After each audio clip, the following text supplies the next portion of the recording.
Mathematics. It's not always something that you necessarily connect with issues of social concern. But according to Clarke, we can indeed find some safety in numbers. Hi Megan, how are you? I'm fine. Very good. Look, before we get into that, first, what got you interested in maths in the first place? Well, I've been thinking about that, and the answer is that I don't know. I just, during my misspent youth, I just kind of drifted into it. Really? Hmm. So there was some misspent in your youth, was there? Well, of course. Oh, excellent. Yeah. Well, that bodes well, I think, for all mathematicians. So you drifted into it. There must have been something Well, there that I mean, I was kind of good at it at school and started taking it at university with no intention whatsoever of keeping going. But in that first year, the maths got really interesting, really exciting, and somehow or other it just seemed to have cooler people in it. Yes. So for all the wrong reasons, everything else went by the wayside and I kept going with the maths. Do you think that was like a good teacher was a part of that Oh package? yeah, absolutely. In my first year at university, I was really lucky. I went directly into second year because of my school marks, and so the beginning of maths at university was all new. I'd never heard of any of it before. It was incredibly hard. Well, I found it hard because it was all really foreign, but it was really exciting. I had 2 or 3 fantastic lecturers, and the other thing I discovered straight away was that the maths I was learning was really not very much like maths at school at all, which was great as far as I was concerned because I didn't like it all that much at school. And it was in different bits that were totally different from each other, and I found that really exciting. And then what with that and the social life at university, that was kind of it really, took up everything.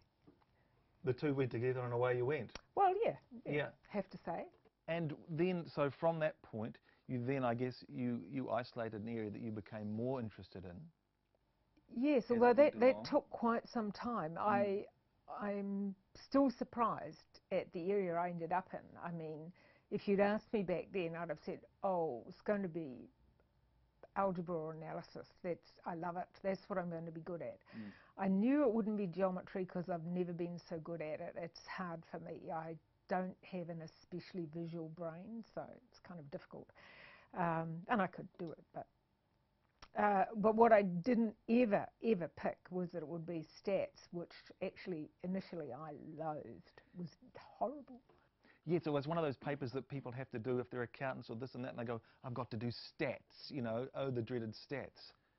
And it seems really messy when you first do it compared to the beautiful elegance and the sort of glamour of the other more structural parts of maths, and so it didn't appeal aesthetically at all, absolutely. And in fact, probably it still doesn't much. It's not as elegant. It's not the Eiffel Tower of mathematics. But as I got more and more into it and mastered some of the quite difficult stuff, I thought, yeah, now I get it. You know, it took a wee while, but sort of inched its way into me, really, rather than the other way around. Is it what you can do with stats that became more important to you than the actual? Both, have to say both. I mean, I love what you can do with it. I've got a passion for social justice, and stats is really useful in that regard. You can sometimes convince people with the numbers when any amount of shouting at them and banging their head against brick walls doesn't work. Is there a sense that you just cannot argue with numbers, bald numbers, here are the facts, look at this?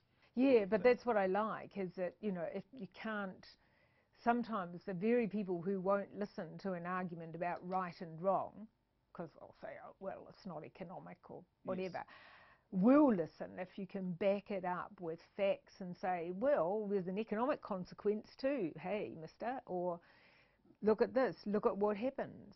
This is what it means down the track. Sometimes you can use that to change people's minds. Yeah, and in my case, you can even take it to the courts and change people's minds. So something like conditions like schizophrenia that I know you've worked with, how would maths and stats affect well, we need to know. It's impossible to deal with any medical issue or mental health issue unless you know how many doctors you're going to need in 5-10 years' time, how many hospital beds you're going to need. Was community care a good idea? I mean, we all say, well, no, it doesn't look like it, but we need to know how it wasn't a good idea and who it wasn't a good idea for. So we need information. Really, in the past, we just did those things on the seat of our pants, you know. And it's just the little things as well, you know. Having enough schools for kids when they turn 5, you know, all those things have to be worked out. It's not all that hard either. And that sort of applied statistics actually gives you a way of measuring things which are previously a little bit kind of nebulous and hard to get hold of. Yeah, that's right, and means we don't get left into terrible situations whereby something happens and we think, oh God, we're not prepared. Yes. I mean, frankly, you know, US could have done with a bit of civil defence statistical work. Just quietly. Yes, I mean, you've got to know what various scenarios are likely to be if you're going to be adequately prepared.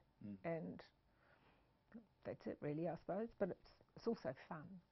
Ah, fun.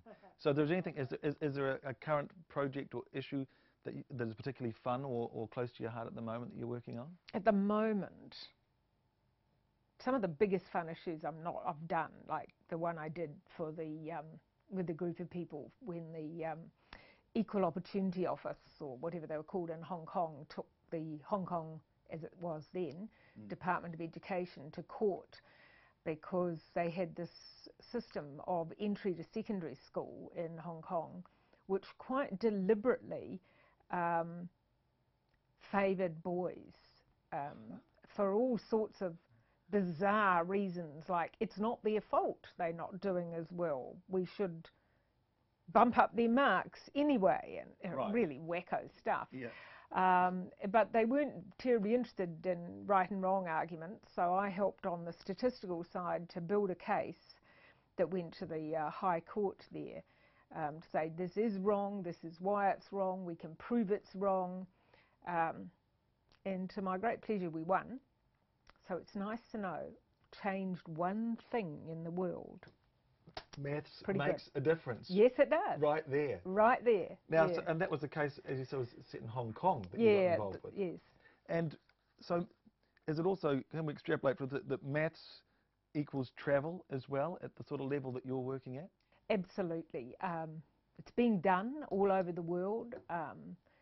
The best way most of us know to do maths is to talk to other people who are doing similar sort of things that we are, and just by chatting, cups of tea, fiddling around at a blackboard or on a piece of paper, that's how new ideas and ways forward happen. It doesn't often happen with one person all alone in a room. Can't imagine that for myself. Mostly it happens by talking to like-minded people, and they are everywhere. And because the way maths is taught all over the world is reasonably standardised, which is a bad thing as well as a good thing, but because it is, means we can all talk to each other, you know, then it's easy. It's a sense of an international language of sorts, isn't it? Yes, I don't like that. People often say that I prefer an international community, yes. And there really is. You can go and have a cup of tea with a group of people who are earnestly talking about something, and you look around and you think, oh, that's interesting, isn't it? There's a Palestinian there and an Israeli there, and we're all engaged in a common enterprise. And it's one time when you can put other really bad stuff behind you like that and put it away and say, hey, we can work together on something productive and useful. Isn't this nice? Yeah, and it is nice. It's really nice. And I've met marvellous people from all over the world. Marvellous people. Well, you have to name drop now in terms of countries. Where have you been? Come on, tell us. Where have I been? My favouriteest country that I've ever been to in the whole world was Ethiopia. It's a must-see place. It's the most wonderful place. What struck you? Was it the people? Well, all sorts of things. Culture, the architecture is amazing. These wonderful wonders of the world there that are completely hidden mostly. We never hear about them, which is probably a good thing for the Ethiopians because we're not all swarming all over them. But so I found the history of the place marvellous. And just the fact that you're in one of the few countries in the world that wasn't colonised except for a very brief period in the Second World War, but who threw back and so kept themselves as themselves, not with any sort of strange Anglo overlay or something. And you can see it, and it is wonderful. But it is very beautiful and has some amazing churches and other wonderful things to see. There's the wildlife too, if you're interested. At that time I wasn't particularly, for some reason. It was just great, yeah. So there you go, maths can lead to some Yeah. wonderful travel. Morocco's pretty cool too. Morocco's cool too. Yeah, So I've heard a lot about Morocco cool, being very cool. Yes, it is. And I love France. I just love France. So you get over to France whenever possible. Yeah, no, well, I don't very often, strangely, because I don't work very often with people there. But yes. Canada, I had a wonderful experience just recently. I was working out in Newfoundland, which wasn't a part of Canada I'd ever been to or knew much about. That was amazing. If I'd been really smart, I'd have arrived 3 weeks earlier and I'd have been able to sit on a hill overlooking the harbour and watch an iceberg go by. Oh. Damn it. It's timing. It is. That was poor. Megan, final question here I have to ask you is, I know that in my research I found that you did in fact advise students at the National School of Dance and Drama on the probability and randomness of dance, I suspect.